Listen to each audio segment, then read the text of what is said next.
Monsieur le Président, chers collègues, en un an de mandature et après l'étude de divers rapports et communications, nous avons bien compris à quel point la santé, bien qu'hors champ de compétences obligatoires de la région, fait partie de vos priorités, à quel point cette Assemblée est mobilisée en ce sens. Nous pouvons que le saluer. Nous nous permettrons cependant de relever quelques imprécisions techniques dans cette communication.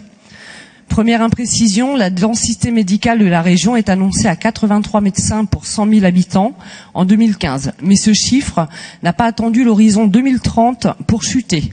Avec 2070 médecins généralistes au 2 décembre, selon l'ARS, la densité médicale en région centre n'est déjà plus que de 77 médecins pour 100 000. Deuxième imprécision, le nombre de MSP sur la carte page 6 est supérieur à celui annoncé dans le rapport. Si c'est le cas, nous nous en réjouissons.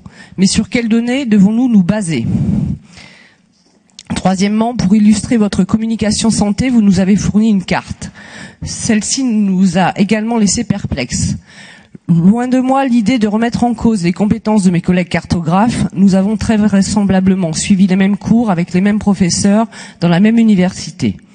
Pourtant, les données trop datées et non appropriées de cette carte sont trop nombreuses pour ne pas être volontaires.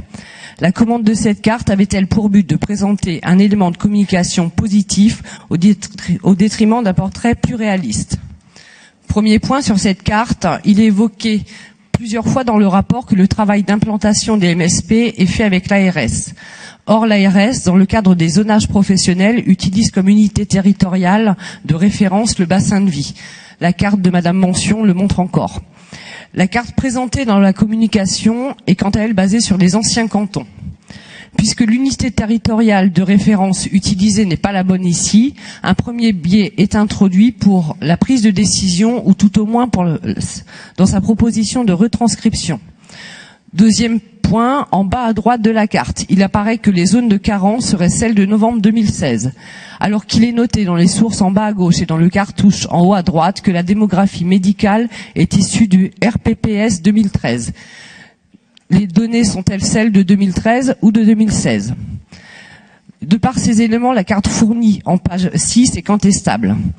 Enfin, aucune distinction n'est faite entre les zones de carence, alors qu'en réalité, certaines zones n'en sont plus au stade de la carence, mais de l'anémie.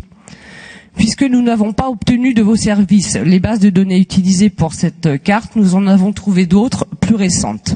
Notre résultat est le suivant. Nous constatons que 17 MSP sont implantés en zone carencée, alors que 55 MSP sont implantés dans 41 zones non carencées. Nous ne disposons pas des données nécessaires pour savoir quelle est l'influence réelle des MSP existantes sur l'état de carence d'une zone ou non. Malgré tout, il apparaît nettement que des efforts particuliers ont été faits pour le sud de l'Indre-et-Loire, du Loir-et-Cher, et qu'à l'inverse, des zones entières et contiguës ne sont pas pourvues en MSP, alors que l'état de carence de ces bassins de vie est avéré. Nous prendrons comme exemple la partie septentrionale du Cher. Les 6 bassins de vie limitrophes de Châteaumeillan, d'Ain-sur-Oron, Le Châtelet, Lignières, Saint-Amand-Montrond et Saint-Florent-sur-Cher ont en tout 31 médecins pour près de 62 000 habitants, ce qui représente une densité médicale de seulement 0,5 médecins pour 1000 habitants. Ces bassins de vie n'ont pas le droit à une MSP, et ce alors que la population y est vieillissante. À l'opposé, le bassin de vie de Chinon compte 25 médecins, mais pour 23 000 habitants. Sa densité médicale est donc de 1,1 médecin pour 1000. Nous ne pouvons que nous en réjouir. Le souci est qu'une MSP y a été implantée alors qu'aucune ne l'a été dans le sud du Cher. La question n'est pas d'opposer l'urbain et le rural, ou encore le nord et le sud de la région. La question est de réduire les déséquilibres territoriaux. Qui peut encore parler ici d'égalité d'accès aux soins?